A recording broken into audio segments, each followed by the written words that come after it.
Hermanos, que el Señor les bendiga en este domingo. Vamos a iniciar una nueva serie de estudios, pero antes de eso vamos a orar. Los invito a orar.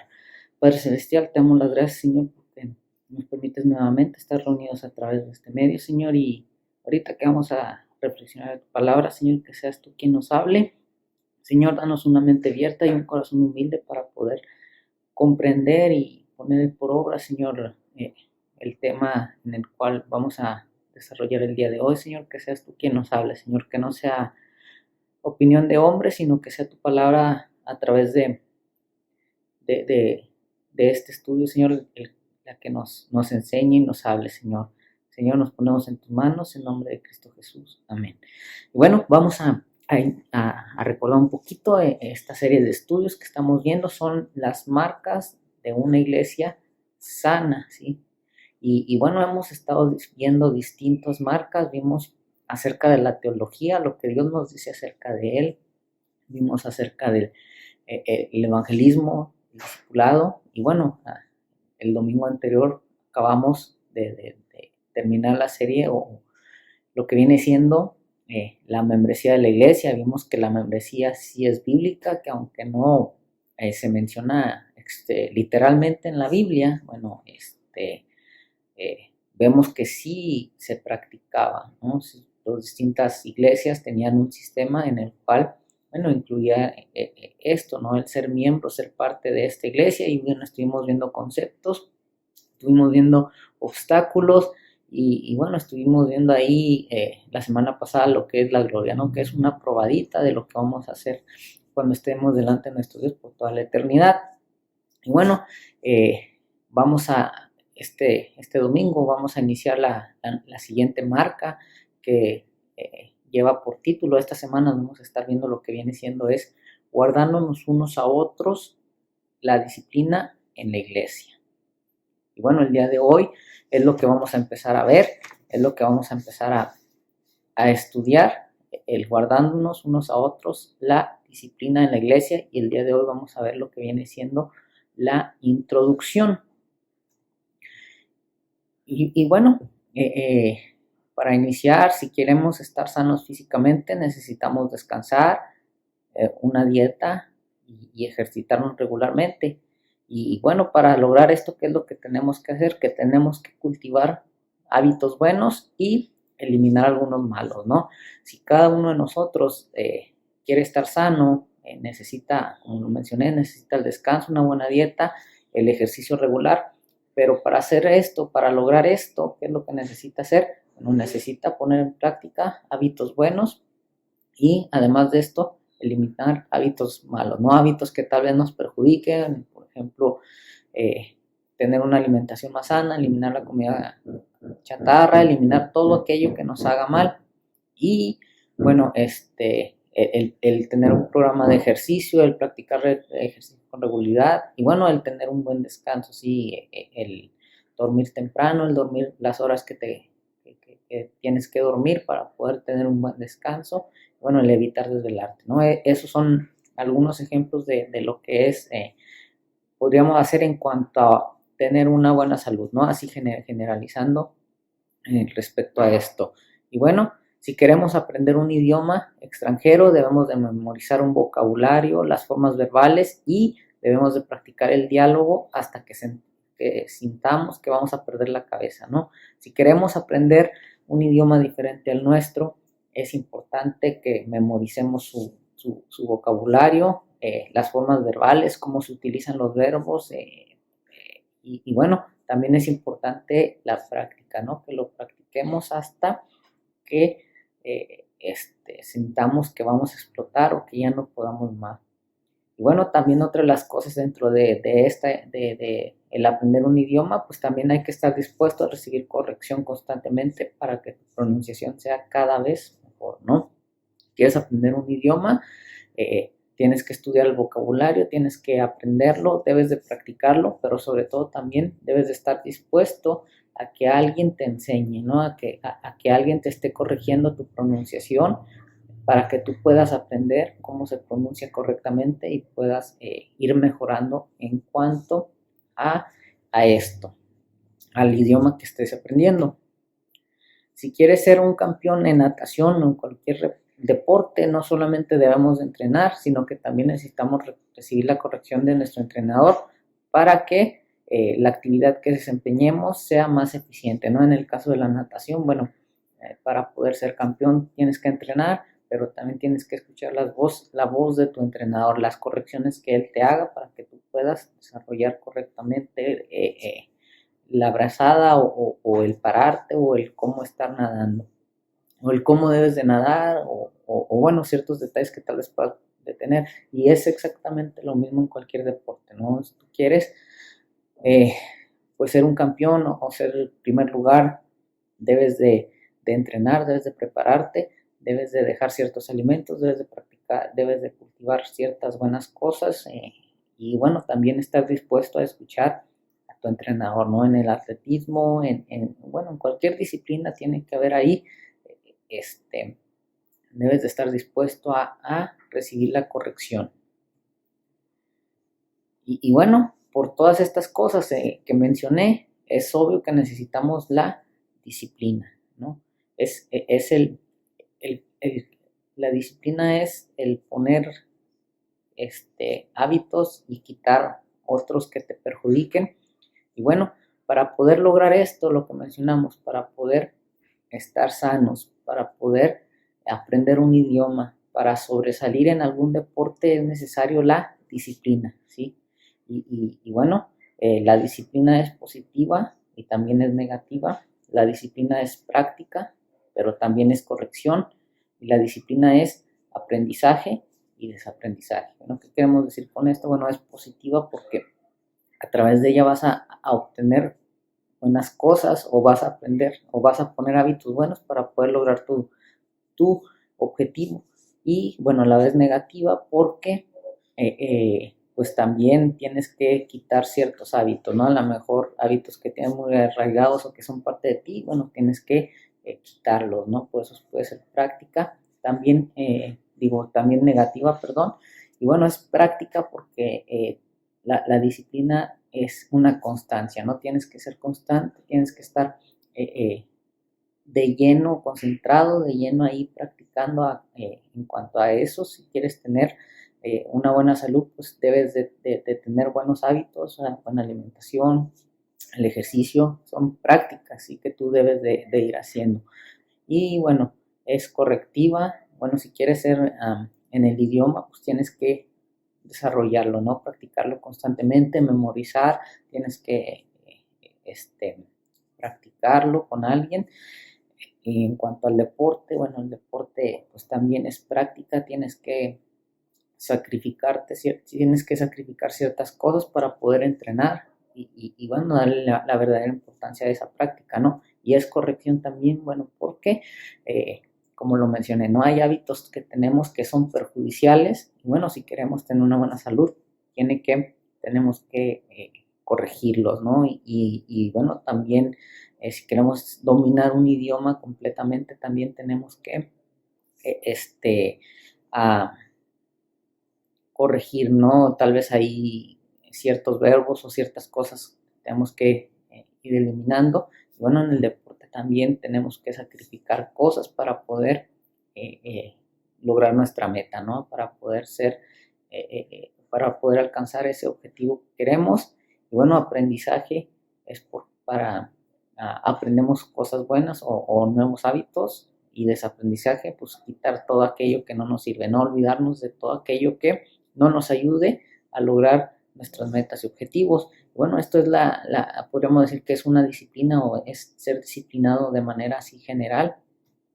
Y bueno, también, ¿por qué menciono esto? Porque la disciplina funciona de la misma manera en la iglesia. Y bueno, con el fin de que lleguemos a la madurez en Cristo, necesitamos enseñanza y aliento, pero también necesitamos corrección.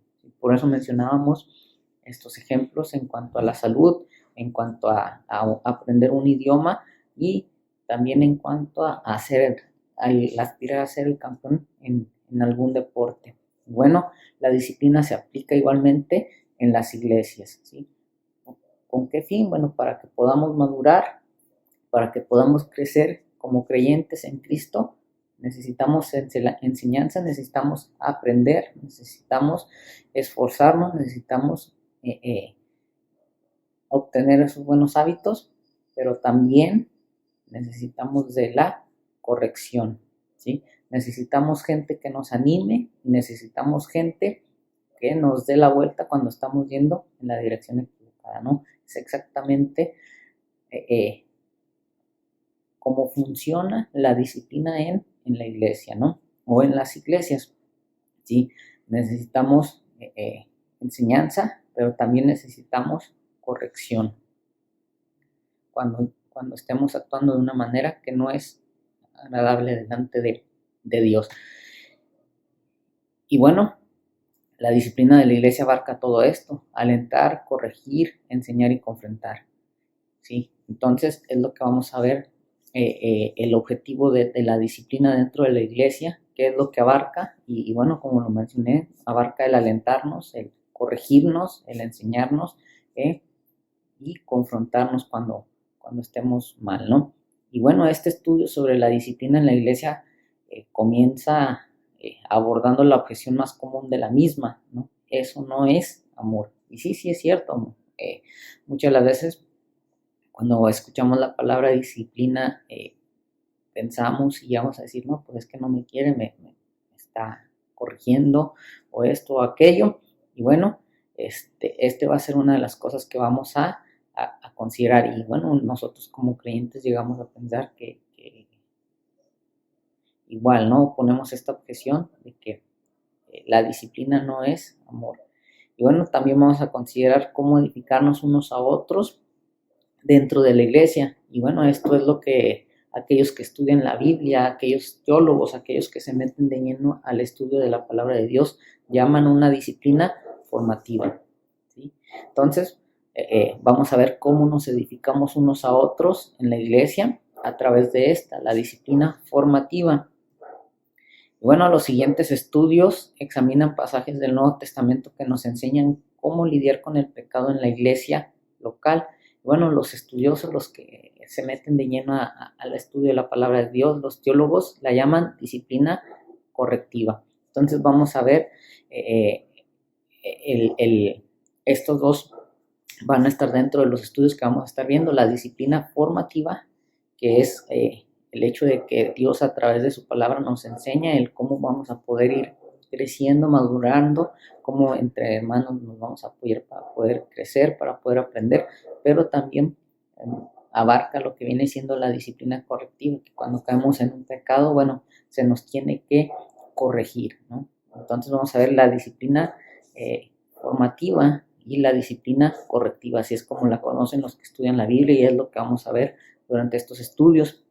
Y bueno, por último, también dentro de estos estudios vamos a hablar, o se va a ver, acerca del arrepentimiento y la restauración, que es el objetivo al que la disciplina correctiva apunta, ¿sí? La disciplina correctiva no es para humillarnos, no es para que te sientas o nos sintamos menos, sino que la disciplina correctiva es lo que quiere es que nosotros nos demos cuenta de que hicimos mal delante de Dios, que nos arrepentamos, pero sobre todo también que tengamos una restauración, y ese es el objetivo de la disciplina correctiva. Así que el que cayó en pecado, aquella persona que pecó delante de Dios, que se arrepienta, pero no solamente no se quede con el arrepentimiento, sino que también sea restaurada su vida, ¿no? Y ese es el objetivo de la disciplina correctiva. Y bueno, al igual que cuando estamos durante una hora en el gimnasio, pasamos un día completo hablando un nuevo idioma, la disciplina duele, pero es un dolor que al fin trae crecimiento y fortaleza. Así que vemos el crecimiento y la fuerza que Dios nos dará conforme practicamos su disciplina en la iglesia, ¿sí? Y es cierto, ¿no? El tener una disciplina, el ser disciplinado requiere de un sacrificio, y bueno, a veces duele, ¿no? Porque a veces tienes que dejar muchas cosas, tienes que dejar de lado bastantes cosas para lograr ese objetivo, pero al final ese dolor, ese dolor que te causaba esa disciplina, pues trae un crecimiento y trae fortaleza. Y bueno, también en el pueblo de Dios, la disciplina formativa, la disciplina correctiva, también nos va a traer la fuerza y el crecimiento que Dios nos va a dar a través de su palabra, conforme practiquemos la disciplina dentro de la iglesia. ¿Sí? Y bueno, una marca importante de una iglesia sana es la disciplina bíblica en la iglesia, ¿no? Ahorita mencionamos, fue una generalidad lo que estábamos tratando, una pequeña introducción, y bueno, todo esto va a ser introductorio, pero nos damos cuenta que la disciplina bíblica en la iglesia también es una marca de una iglesia que está sana. Y bueno, la disciplina bíblica en una iglesia se deriva directamente de un entendimiento bíblico de la membresía de la iglesia, ¿sí? En estudios anteriores estuvimos viendo lo que era la membresía, la importancia de la membresía, la gloria de la membresía, los obstáculos de la membresía. Entonces, bueno, continuando, bueno, para poder entender la disciplina, debemos de entender primeramente bíblicamente la membresía. Y bueno, ya vimos lo que fue la membresía, ya la definimos, ya la estudiamos, ya vimos su importancia. Ahora, la membresía dibuja una línea alrededor de la iglesia que delimita la iglesia del mundo. Bueno, la disciplina ayuda a la iglesia que vive dentro de esa línea divisoria a permanecer fiel a las cosas por las que se traza esa línea en primer lugar. ¿Sí? La membresía de la iglesia pone una línea que nos divide o que hace que nos diferenciemos de las personas que no son creyentes, de las personas que están afuera, ¿no? Que no conocen a Cristo. Y bueno, la disciplina ayuda a la iglesia a que vivamos dentro de esa línea, pero también que seamos fieles, ¿sí? Y por eso sí, es importante el que tengamos un concepto bíblico de la membresía, que veamos su importancia. Bueno, ahora vamos a continuar con lo que es la disciplina. Y bueno, la disciplina le da, bueno, la membresía, la disciplina le da sentido a ser miembro de la iglesia y es otra marca de una iglesia sana, ¿no? Como vimos, la membresía delimita o pone una línea entre lo que es la iglesia, en cómo se debe comportar la iglesia, cómo debe de actuar, cómo debe de ser diferente a los que están afuera. Y bueno, el ser miembro de una iglesia y la disciplina bíblica nos ayuda a darnos cuenta que en la iglesia en la que estamos participando o en la cual somos miembros es una iglesia que es sana, ¿no? Y bueno, ¿qué es exactamente la disciplina en la iglesia?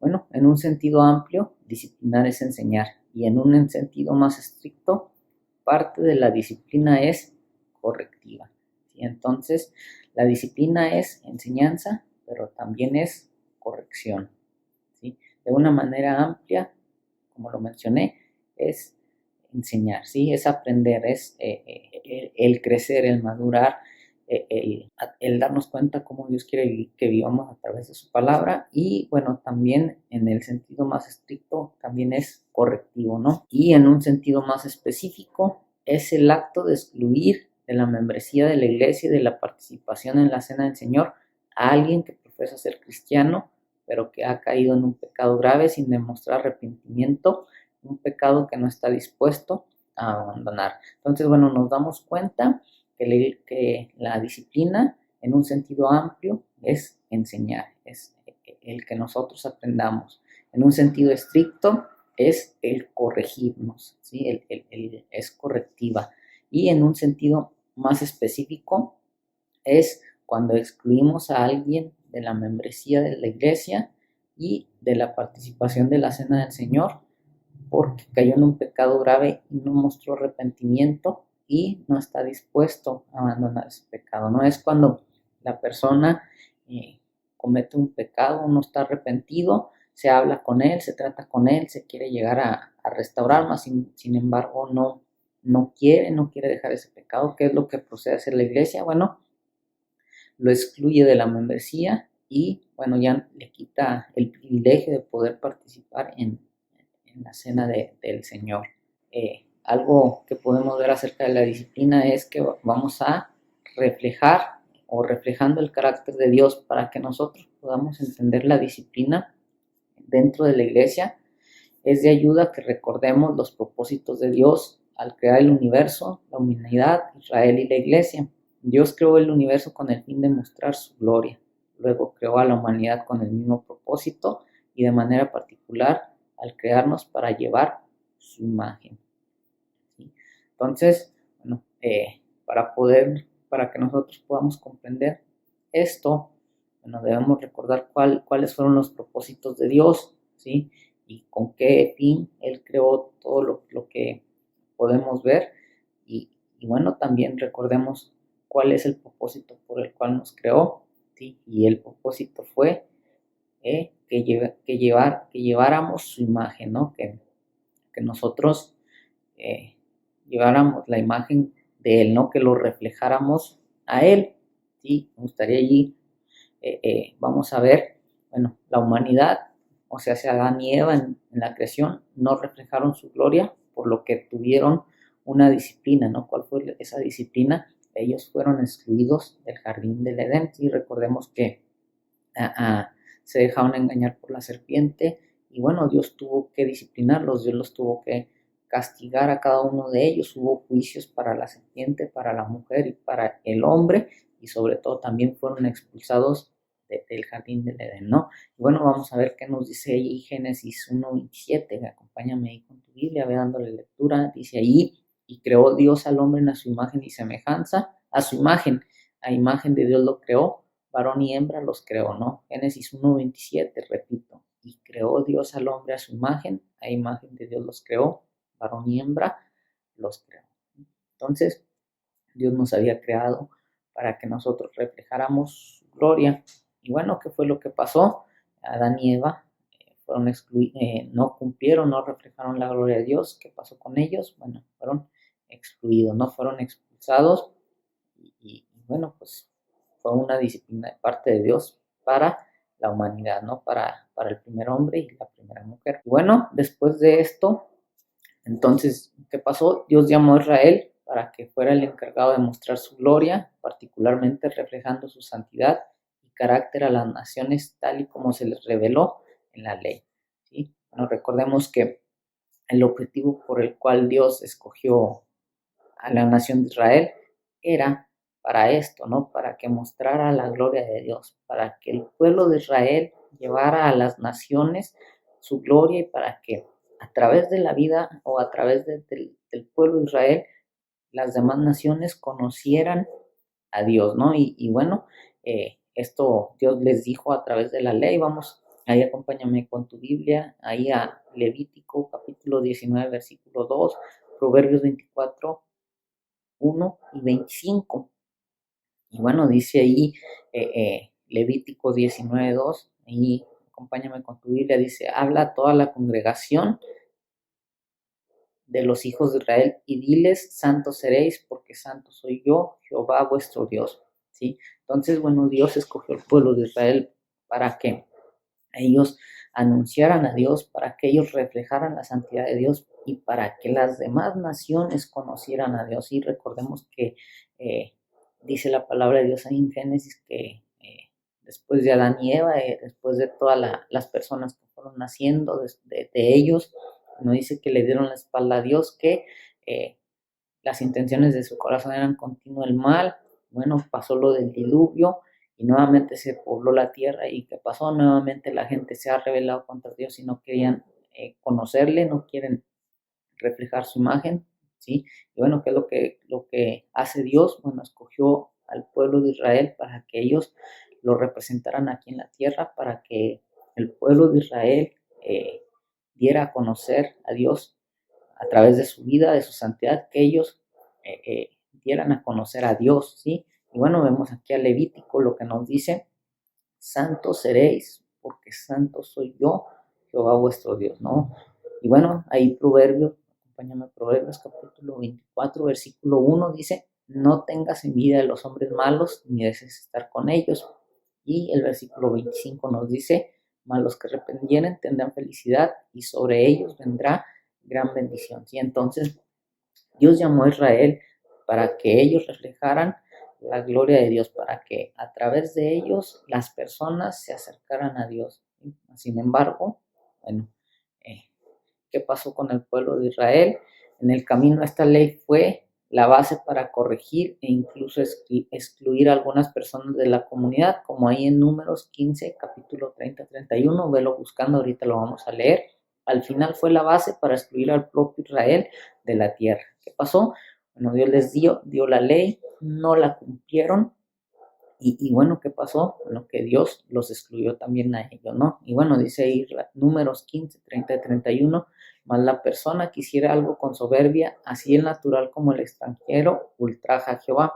Esa persona será cortada de en medio de su pueblo, por cuanto tuvo en poco la palabra de Jehová y menospreció su mandamiento, enteramente será cortada esa persona, su iniquidad caerá sobre él.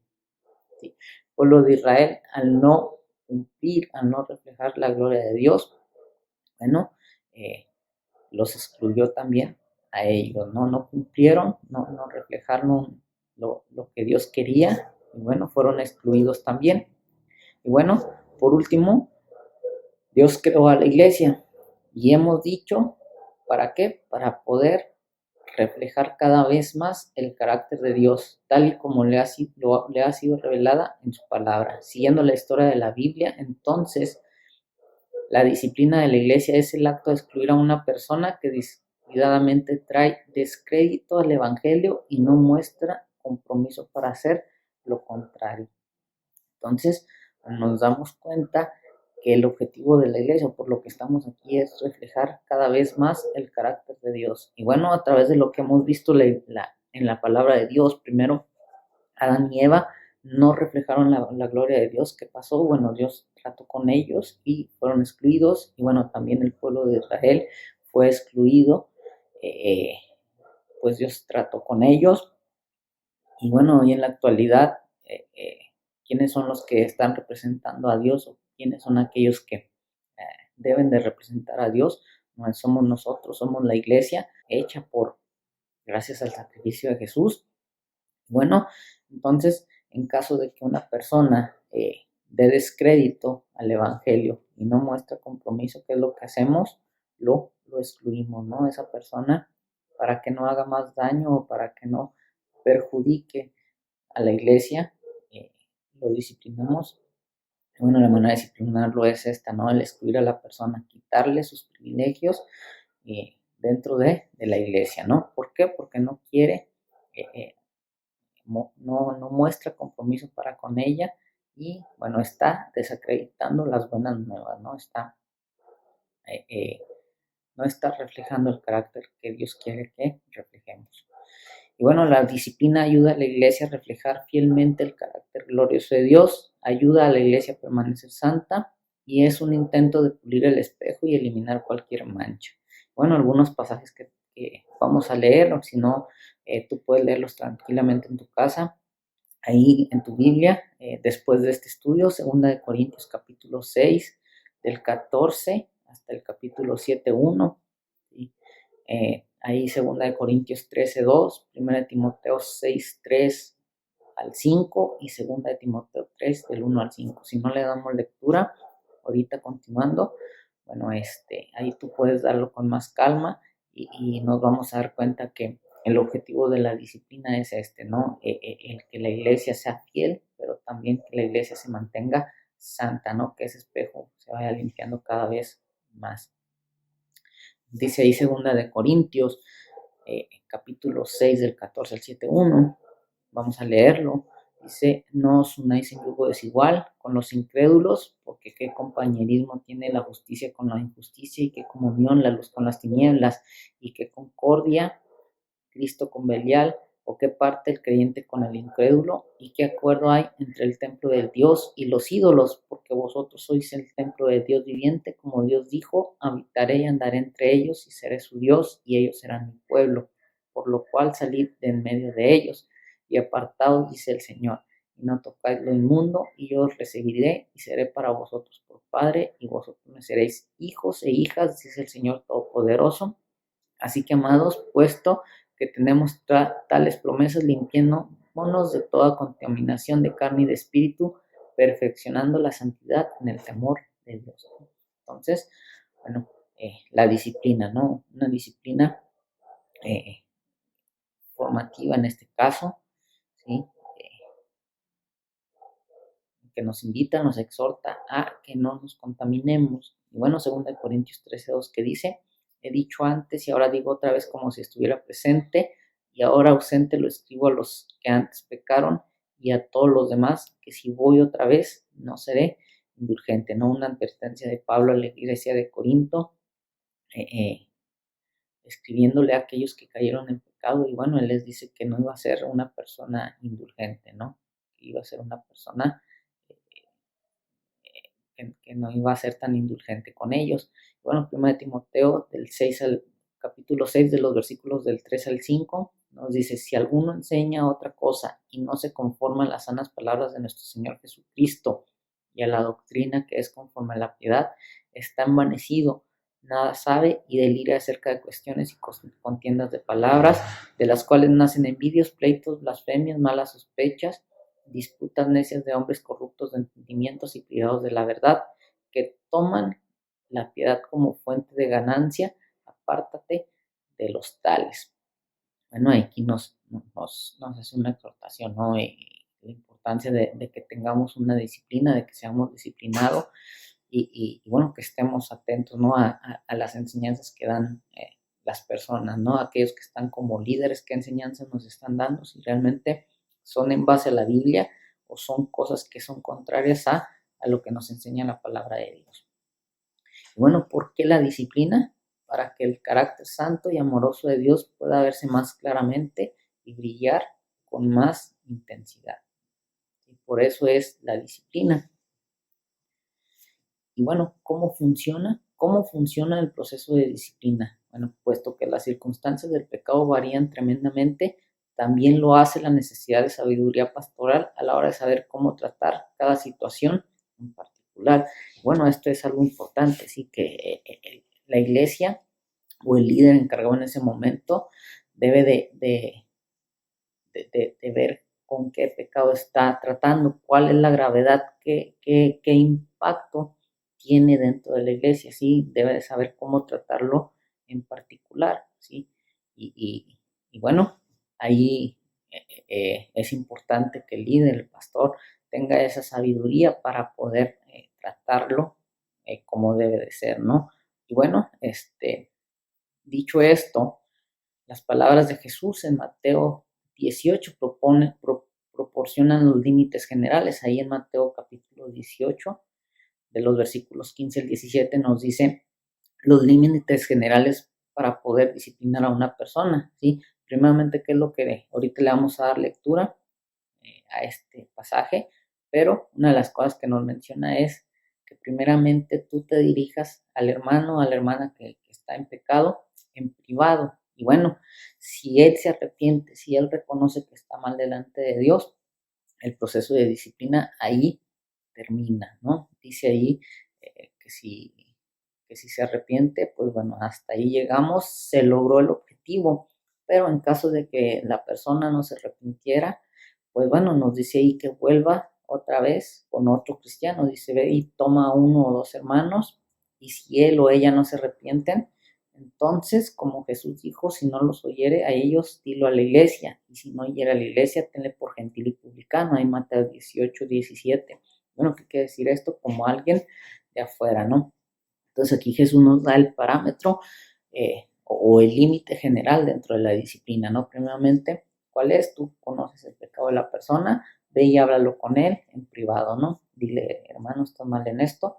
Y bueno, si él no quiere arrepentir, ¿qué es lo que sigue? Bueno, cuéntaselo a otro hermano, vayan los dos y hablen con él. Y si aún no se quiere arrepentir, bueno, ahora sí, lleva el asunto a la iglesia. Y si aún así no quiere arrepentirse, bueno, dice, si no escucha la iglesia, tenlo como de los de afuera, ¿no? Un gentil, un publicano, dice el pasaje. Vamos a leer lo que nos dice. Dice, por tanto, si tu hermano peca contra ti, ve y repréndele estando tú y él solos. Si te oyere, has ganado a tu hermano. No, hasta ahí llegó. Mas si no te oyere, toma aún contigo a uno o dos, para que en boca de 2 o 3 testigos conste toda palabra. Y si aún así no los oyere, bueno, háblalo con la iglesia, háblalo con la congregación, y si no escucha la iglesia, tenlo por gentil o por publicano. Bueno, debemos juzgar. Toda esta idea puede sonar dura para muchas personas hoy en día. Además, no nos prohibió Jesús a nosotros como seguidores juzgar a los demás. En un sentido sí lo hizo, ¿sí? Dice ahí Mateo 7:1, no juzguéis para que no seáis juzgados. Pero en el mismo evangelio Jesús también nos instó a las iglesias a reprender públicamente a sus miembros por el pecado, ¿no? Ahí leímos Mateo capítulo 18, del 15 al 17, ¿no? Como nos dice que primeramente trátalo de manera privada, ¿sí? Si tu hermano peca contra ti o conoces a un hermano que ha cometido algún pecado, ve y trátalo de manera privada. Si él se arrepintió, bueno, hasta ahí se llega, pero si no se arrepintió, ¿qué es lo que pasa? Bueno, lleva 2 testigos, y si con 1 o 2 testigos, y si no se arrepiente, pues ahora sí, llévalo a la iglesia. Y si aún con toda la iglesia, si toda la iglesia habló con él y no se arrepiente, bueno, tenlo por gentil y publicano. Ahora me gustaría que busques ahí Lucas capítulo 17, versículo 3. Vamos a leer lo que nos dice. No juzgues para que no seáis juzgados. Ahí, bueno, Mateo 7:1, ahí lo leímos. Bueno, nos dice Lucas 17:3, mirad por vosotros mismos, si tu hermano pecare contra ti, repréndele, y si se arrepiente, perdónale, ¿no? Primeramente es el hacerlo de una manera privada, ¿no? El ir con él, tratarlo de manera personal, y si no quiere, bueno, llevar a 1 o 2 testigos, y si aún así no quiere, ahora sí pasarlo a la iglesia, y una vez que se haya pasado a la iglesia, si no quiere, si aún sigue de necio, bueno, y no quiere arrepentirse, bueno, pues ya tenerlo por gentil, sí, tenerlo por persona de los de afuera. Ahora, lo que haya querido decir Jesús con esto, de no juzgar, no tenía la intención de descartar todo lo que podría llamarse ciertamente juzgar hoy en día. Recordemos que Dios es un juez, ¿sí? Como lo mencionamos ahí en Génesis, Él juzgó a Adán y a Eva en el jardín del Edén, ¿sí? En el Antiguo Testamento, Él juzgó tanto a las naciones como a los individuos, ¿sí? Él juzgó al pueblo de Israel, Él juzgó a las demás naciones, los demás imperios. Y bueno, también en el Nuevo Testamento nos promete que los cristianos vamos a ser juzgados según nuestras obras, ¿sí? 1 Corintios ahí, en el capítulo 3, puedes leerlo tranquilamente, está largo, un poquito largo el pasaje, entonces puedes leerlo ahí, 1 Corintios capítulo 3. Bueno, también recordemos que Él nos promete que un día, en el día final, Él se va a revelar como juez supremo de toda la humanidad. Él va a juzgar a toda la gente. Ahí en Apocalipsis capítulo 20 puedes leer esto con más calma, ¿no? Entonces, es cierto, ¿no? Recordemos que Dios es juez. Dios va a juzgar. En el Antiguo Testamento juzgó a Adán, juzgó a hombres, juzgó naciones, y bueno, también en el Nuevo Testamento dice que aún nosotros vamos a ser juzgados, ¿no? Como creyentes, según nuestras obras. Y bueno, también dice que para el final, el fin del último día, el final de los tiempos, también Él va a presentar ante todos aquellos que lo rechazaron como juez para juzgarlo, ¿no? Apocalipsis 20. Y bueno, recordemos que el juicio de Dios nunca se equivoca, y Él va a ser justo, y Él va a dar a todas las personas lo que cada uno de ellos se merece, ¿sí? Y bueno, ahí podemos ver algunos pasajes, no los vamos a leer porque son capítulos, puedes leerlos tú, ahí en Josué capítulo 7, Mateo capítulo 23, Lucas capítulo 2, Hechos capítulo 5, Romanos capítulo 9. Ahí puedes leerlos durante la semana. Bueno, puedes ver ahí cómo Dios juzgó a cada uno de estos casos, y fue un juicio justo de parte de Dios. Él nunca se equivoca. Y bueno, a veces en los propósitos del juicio son correctivos, redentores y restauradores, como cuando disciplina a sus hijos. A veces sus propósitos son retributivos, vengativos y finales, como cuando derrama su ira sobre los impíos, ¿no? Ahí en Hebreos 12. En cualquier caso, el juicio de Dios es siempre justo. Y bueno, lo que puede sorprender a mucha gente hoy en día es que Dios utiliza ocasionalmente a seres humanos para llevar a cabo su juicio. El Estado, por ejemplo, tiene la responsabilidad de juzgar a sus ciudadanos. Ahí Romanos capítulo 13, recordemos que nos dice que las autoridades fueron puestas por Dios y ellos están para juzgar a aquellos que cometen delitos, ¿no? Y bueno, a los cristianos se les dice que se juzguen, ahí en 1 Corintios 11:28, en Hebreos capítulo 4 y en 2 Pedro 1:5, puedes leerlo, nos dice ahí que entre nosotros resolvamos esos conflictos, ¿no? A las congregaciones se les dice que ocasionalmente incluso juzguen a los miembros de la iglesia, aunque no da una manera definitiva en que Dios juzga. Mateo 18, en 1 Corintios capítulos 5 y 6 y en otros lugares a la iglesia se le manda hacer juicio dentro de sí misma. Este juicio es para propósitos redentores, no vengativos. Romanos capítulo 12, versículo 19. Pablo le dijo a la iglesia en Corinto que se entregara al hombre adúltero a Satanás para destrucción de la carne, a fin de que el espíritu sea salvo. Ahí en 1 Corintios 5:5. Él le dice lo mismo a Timoteo acerca de aquellos que son falsos maestros, ahí en 1 Timoteo 1:20. Bueno, la disciplina debe ser cerrada o abierta, ¿no? Y bueno, no debería de sorprendernos que Dios nos llame a ejercer ciertas formas de juicio o disciplina. Si las iglesias esperan tener algo que decir acerca de cómo viven los cristianos, tendrán que decir algo sobre cómo no viven los cristianos. Sin embargo, bueno, el autor nos comporte que una de sus preocupaciones es que abordamos los discipulados en la iglesia como si vertiésemos agua en baldes con agujeros. Toda la atención está en lo que se vierte sin considerar cómo es recibido y guardado. Y bueno, una señal de esta tendencia es el declive en la práctica de la disciplina eclesial en las últimas generaciones. Y en la actualidad, tristemente, las iglesias han dejado de lado, han declinado en la práctica de la disciplina de la iglesia, ¿no? Estas últimas generaciones ha habido un declive dentro de las iglesias por ejercer o practicar una disciplina, ¿no? Y bueno, un escritor especializado en el crecimiento de las iglesias recientemente resumió su estrategia en cuanto a las iglesias que crecen, diciendo: abre la puerta delantera y cierra la puerta trasera.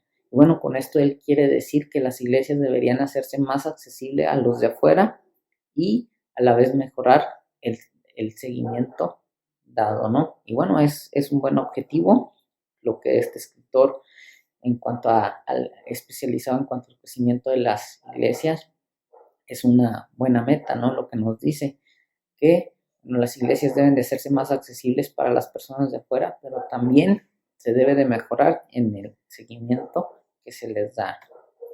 Y bueno, sin embargo, sospecho que la mayoría de los pastores e iglesias de hoy aspiran a esto hasta el punto de exagerar. Así que permíteme ofrecer lo que creo que es una estrategia más bíblica. Vigila cuidadosamente la puerta delantera y abre la puerta de atrás. En otras palabras, haz que sea más difícil unirse por un lado y haz que sea más fácil ser excluido por el otro. Recuerda, el camino a la vida es estrecho, no ancho. Hacer esto, creo, ayudará a las iglesias a recuperar su distinción del mundo según la intención divina. Entonces, bueno, esto es algo que nos ofrece el autor, que nos dice en cuanto a una vista un poco más bíblica, y nos dice que bueno, sea difícil el unirse a las congregaciones y bueno, que sea más fácil expulsarlos, ¿no? Es contrario a lo que personas, o como lo mencionamos acerca de un escritor que cree que sea más accesible para los de afuera y darle un seguimiento es algo bueno, ¿no? Entonces la iglesia debe de ser más difícil para unirse, pero que sea más difícil para expulsar a las personas. Y bueno, nos recuerda, ¿no? el camino a la vida es estrecho, no es ancho. Y bueno, a través de esto vamos a poder recuperar esa diferencia al mundo. Y bueno, uno de los primeros pasos en el ejercicio de la disciplina, por tanto, es ejercer un mayor cuidado en la recepción de nuevos miembros. Una iglesia debe de preguntarle a cada individuo que solicite la membresía qué es el Evangelio y pedirle a cada uno que muestre alguna evidencia de entendimiento en cuanto a la naturaleza de una vida que honra a Cristo. Bueno, los candidatos a miembros se beneficiarán de saber lo que la iglesia espera de ellos y sobre todo la importancia del compromiso. Si las iglesias son más cuidadosas en reconocer y recibir a los nuevos miembros, tendrán menos ocasiones para practicar una disciplina correctiva después.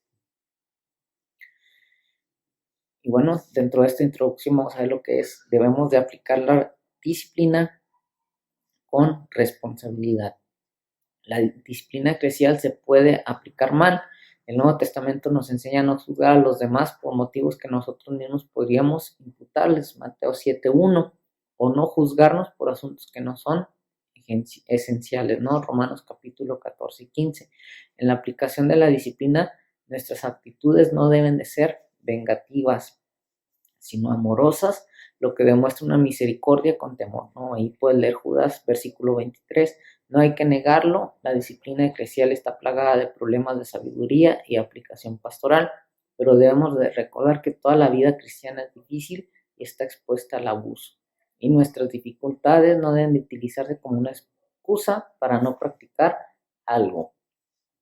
Cada iglesia local tiene la responsabilidad de juzgar la vida y la enseñanza de sus líderes y miembros, especialmente cuando pongan en riesgo el testimonio de la iglesia en cuanto al Evangelio. Y bueno, aquí podemos buscar algunos pasajes. Hechos capítulo 17, pueden leerlo. 1 Corintios capítulo 5, 1 Timoteo capítulo 3, Santiago 3:1 y 2 de Pedro capítulo 3 y 2 de Juan, ¿no? Ahí podemos ver esto acerca de que la iglesia tiene la responsabilidad de juzgar la vida y la enseñanza de los líderes y sobre todo o especialmente cuando se pone en riesgo el testimonio de la iglesia en cuanto al Evangelio. La disciplina eclesial bíblica es la simple obediencia a Dios y una confesión de que necesitamos ayuda. Puedes imaginarte un mundo en el que Dios nunca usara a nuestros semejantes para promulgar su juicio, donde los padres nunca disciplinaran a sus hijos o donde el Estado nunca sancionara a los infractores de la ley y las iglesias nunca reprendieran a sus miembros. Todos llegaremos al día del juicio sin haber sentido jamás el látigo del juicio terrenal y sin haber sido advertidos anticipadamente acerca del juicio mayor que vendrá sobre nosotros. Entonces, qué misericordioso es Dios al enseñarnos ahora sobre la irrevocable justicia venidera mediante estos castigos temporales. Y bueno, puedes leer ahí Lucas capítulo 12, versículos 4 y 5. Ahora, aquí hay 5 razones positivas para practicar la disciplina correctiva dentro de la iglesia. Así se muestra amor por el bien del individuo disciplinado, otros cristianos que ven el peligro del pecado, la salud de la iglesia en su conjunto, el testimonio corporativo de la iglesia, por tanto por aquellos que no son cristianos en la comunidad y la gloria de Dios. Entonces, esto son razones positivas por las que se debe de practicar la disciplina dentro de la iglesia, la disciplina correctiva. Nuestra santidad debería reflejar la santidad de Dios. Ser miembro de la iglesia debería significar algo, no para nuestro orgullo, sino por la causa del nombre de Dios. La disciplina bíblica en la iglesia es otra marca de una iglesia sana.